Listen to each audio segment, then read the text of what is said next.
I made $12 million in 6 months, and the only reason my family knows is because I needed them to sign the papers releasing me from their will. Yeah, you heard that right. I had to legally divorce my own parents. My name is Rachel, and this is the story of how I went from crying in a corporate bathroom stall to owning a private island off the coast of Hawaii. But more importantly, it's about the night I flew out everyone who doubted me, including the married CEO I was secretly sleeping with, and made them watch as I announced my engagement to his biggest competitor. But I'm getting ahead of myself. It was 2:47 a.m. on a Tuesday when I realized my life was killing me. I was slumped over my MacBook in the conference room at Morrison & Associates, a top-tier consulting firm in San Francisco. My nose had just started bleeding onto the quarterly report I'd been working on for 17 hours straight. The crimson drops looked almost artistic against the white paper, like some twisted Jackson Pollock painting of corporate slavery. My cat, Duchess, was probably wondering if I'd died. She was the only living thing waiting for me in my overpriced Marina District apartment. A Persian cat with more attitude than any human I knew, she'd taken to leaving dead mice on my pillow whenever I worked late. Her way of saying, "Look, I can provide better than you can." I was making $180,000 a year, but my therapist cost $400 per session. My Xanax prescription ate another chunk, and the rest went to maintaining an image I couldn't afford. Designer bags to impress clients. Botox at 29 because the stress had carved permanent frown lines. A luxury car lease because walking into client meetings from a Honda would apparently end my career. The truth nobody tells you about six-figure jobs? They cost 7 figures to maintain. That night, something snapped. Maybe it was the blood. Maybe it was the text from my mom asking why I hadn't called in 3 weeks. Or maybe it was watching my boss Richard Morrison walk past the conference room with his hand on his secretary's lower back, heading to his office for another late-night strategy session. The same Richard Morrison who'd been in my bed last Thursday telling me his wife didn't understand him. I know. I was that girl. The cliché, the cautionary tale every woman swears she'll never become. But here's what they don't tell you about sleeping with your married boss. Sometimes it's not about love or even attraction. Sometimes it's about survival. About securing your place in an ecosystem where being brilliant isn't enough if you're not also playing the game. I closed my laptop, grabbed my Celine bag, and walked out. No 2 weeks notice, no resignation letter, no explanation, just gone. By the time I got home, I had 43 missed calls.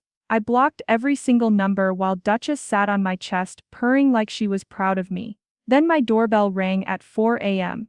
Richard was standing there with a prenup in his hand. Not his, mine. "You can't just leave," Richard said, pushing his way into my apartment. His usually perfect hair was disheveled, his Tom Ford suit wrinkled. "You know too much. About your affair with me? Or your affair with the Henderson Industries merger files?" His face went white.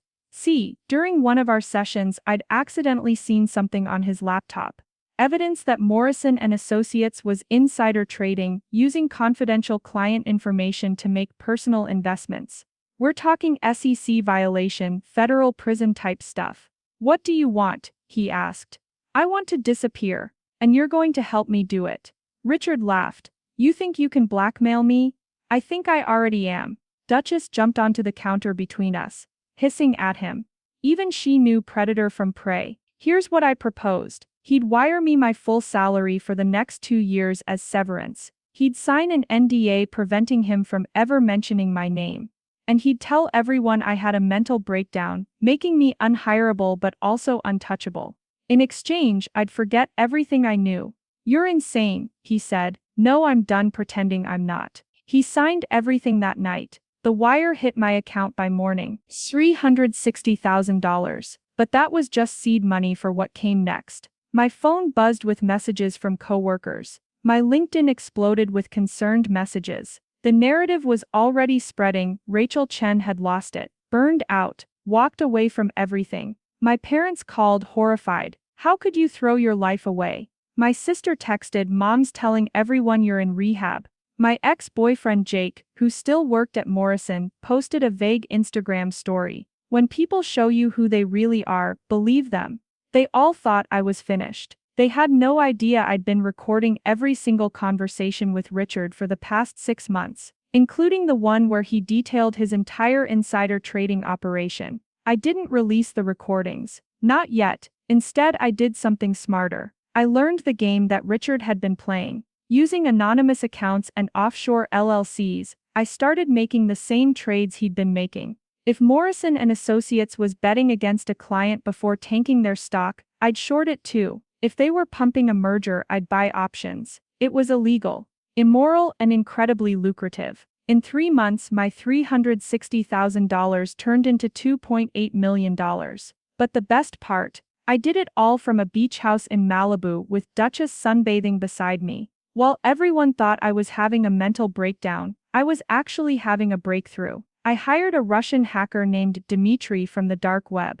We traced every illegal trade Morrison and Associates had made in the past 5 years. The evidence was devastating. We're talking about hundreds of millions in fraud. Then I made Richard an offer he couldn't refuse. I scheduled a meeting at the Ritz-Carlton. He showed up sweating despite the December chill. I want in, I told him. Full partner, or I release everything. You're already in. He gestured at my new Cartier watch. You've been copying our trades.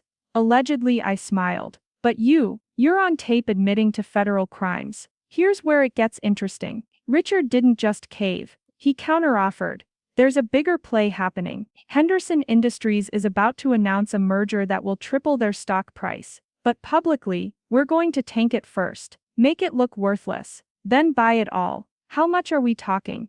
If you help us pull this off, your cut would be around $12 million. Duchess, who I'd brought in her Louis Vuitton carrier, meowed at exactly that moment. Like she was saying, take it.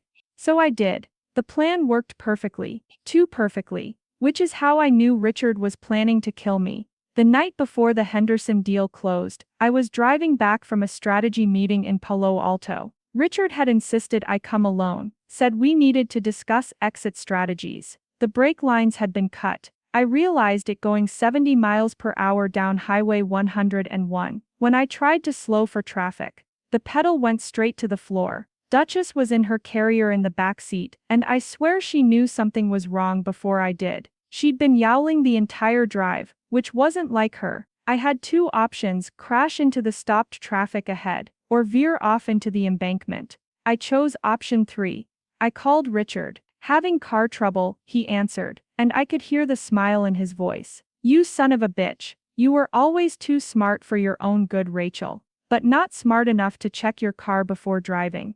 I put him on speaker and started recording. Meanwhile, I shifted into neutral and pulled the emergency brake gradually. The car started spinning. You really thought I'd let you walk away with $12 million? He continued. The beautiful tragedy of a burned-out consultant. Mental breakdown, culminating in a fatal accident. Your family gets a nice insurance payout, and I get to keep everything. The car flipped. I remember the sound of glass exploding. The airbag punching me in the face. Duchess's carrier flying through the air. Then darkness. I woke up in Stanford Medical with a concussion, 3 broken ribs, and a dislocated shoulder. But alive. Duchess had somehow survived without a scratch, though she'd apparently bitten 2 paramedics who tried to separate us. The recording had automatically uploaded to my cloud. Richard didn't know I was alive for 12 hours, long enough for me to transfer every penny out of our joint accounts. $12 million buys you a lot of silence. It also buys you a 20-acre private island in Hawaii. I found it while recovering from the accident. Previous owner was a tech billionaire who needed to liquidate assets quickly during a divorce. I paid cash. But I didn't just buy an island. I bought a new identity. Rachel Chen, the broken consultant, was dead. Rebecca Chambers, the reclusive entrepreneur, was born. I spent 6 months turning the island into something incredible. Solar panels, desalination system, satellite internet, a main house with floor-to-ceiling windows overlooking the Pacific, guest villas, an infinity pool that seemed to pour into the ocean. Duchess adapted to island life like she was born for it. She'd spend hours stalking geckos and sunbathing on the lanai. But the revenge itch hadn't gone away. See, Richard had made one crucial mistake. The Henderson deal, he'd used my name on several documents. If it ever came to light, I'd be implicated. He thought he had me cornered. So I decided to corner him first. I sent out invitations, beautiful handcrafted things with gold embossing. You're cordially invited to celebrate the launch of Sanctuary Retreats, an exclusive wellness experience for discerning professionals. Transportation provided. I sent them to everyone: Richard, my parents, my sister, Jake, every coworker who'd gossiped about my breakdown. Even my high school nemesis who'd posted saw this coming on Facebook. They all thought it was a joke until the private jets arrived. What they didn't know was that I'd also invited someone else, James Henderson, the competitor whose company Richard had destroyed, and I'd just agreed to marry him. They arrived on a perfect Thursday afternoon. 23 people who'd written me off, stepping onto my private beach looking like they'd seen a ghost. I stood at the dock in a white Zimmermann dress, Duchess perched regally in my arms, looking every inch the woman they said had lost everything. "Welcome to my island," I said, savoring every syllable. My mother actually gasped. My father's jaw dropped. Jake looked like he might vomit.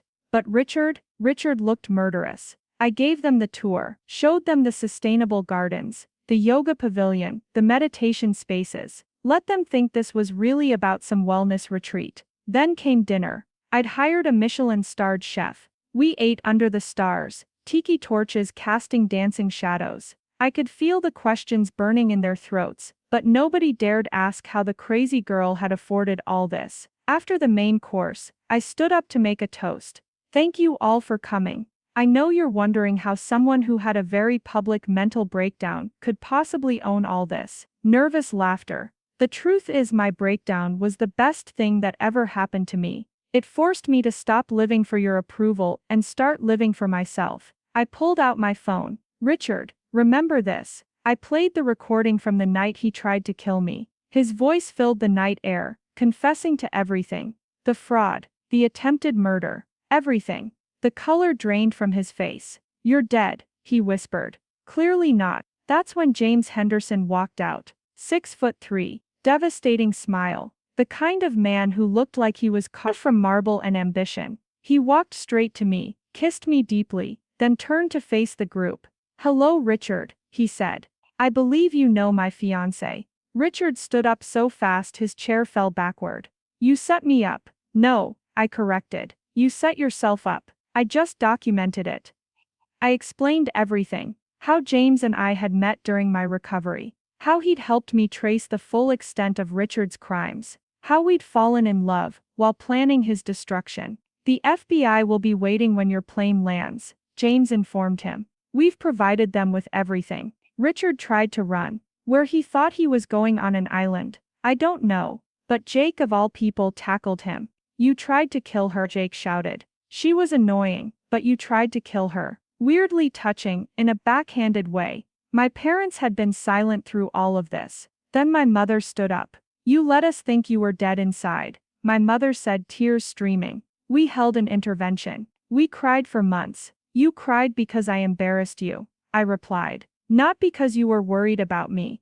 "That's not fair, isn't it? When I told you I was miserable, you said to be grateful. When I said I was drowning, you said to swim harder. The only time you cared was when I stopped playing the successful daughter role." My father finally spoke. "So this was all revenge?" "No, this was freedom. The revenge is just a bonus." I looked at all of them. These people who'd defined my worth by my proximity to power and money. Who'd loved the idea of me but never actual me. "You can all leave in the morning. Private jets will take you anywhere you want.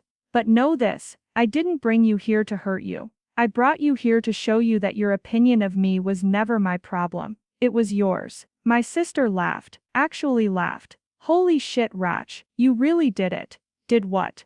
"Won." The next morning they left in waves. Some apologized, some didn't. My parents hugged me for the first time in years. Really hugged me. Jake shook James's hand and said, "Take care of her. She's crazy but she's special." Richard left in handcuffs. The FBI had sent a boat. Now, 2 years later, the island has become something beautiful. James and I run it as a legitimate retreat for burned-out professionals. We help them escape their Richards, their toxic jobs, their soul-crushing lives. Duchess rules the island like the queen she is. She's even trained the local cats to bring her offerings of fish. We got married last month on the beach, where I'd once stood, watching everyone who doubted me arrive in shock.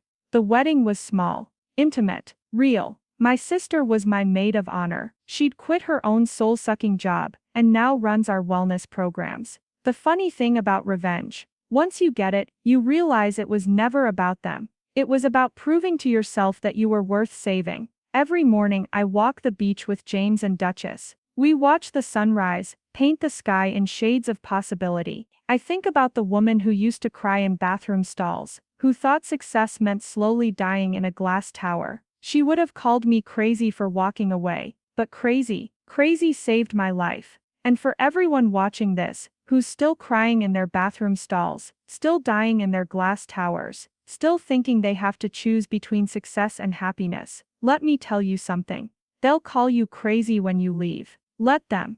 Because one day, if you play it right, they'll be standing on your island, realizing that the only crazy thing was staying. If you've ever been called crazy for choosing yourself, hit that subscribe button and comment below. Would you invite them to your island, or leave them wondering forever? Because trust me, I read every single comment, and some of y'all are even crazier than me. I still have that recording of Richard, by the way. Sometimes when I'm having a bad day, I play it. Not because I need the reminder of what he did, but because I need the reminder of what I survived. The island is called Sanctuary now. We've helped 73 people leave toxic situations. Each one arrives broken and leaves whole.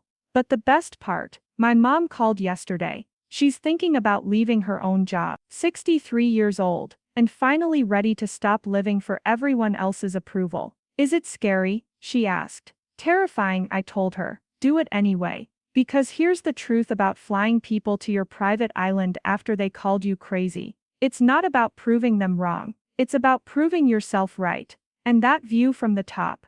When you build it yourself, when you survive the fall and the flight, it's worth every broken bone, every burned bridge, every single person who called you crazy. Because crazy isn't losing your mind. Crazy is finding it.